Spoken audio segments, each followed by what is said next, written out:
ஒரு சிறிய கிராமம். அங்க இருந்த ஒரு பெண், பெயர் லக்ஷ்மி.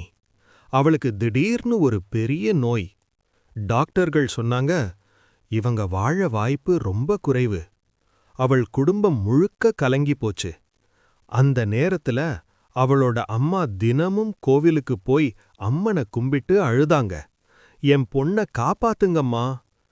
ஒரு நாள் இரவு லக்ஷ்மி ஹாஸ்பிட்டல்ல படுத்திருந்தா. திடீர்னு ஒரு பெண் வெள்ளை சேலையில் வந்து அவள கைய தொட்டு, பயப்படாத, நான் உன்னோட இருக்கேன்னு சொன்னாங்க. அடுத்த நாள் காலை டாக்டர்கள் ஷாக் ஆயிட்டாங்க. நேத்து மிகவும் மோசமா இருந்த உடல் இப்போ நல்லா இம்ப்ரூவ் ஆகி இருந்தது. அவள அம்மா கேட்டாங்க, நேத்து யாராவது வந்தாங்களா? லக்ஷ்மி சொன்னா, ஒரு அம்மா வந்தாங்க.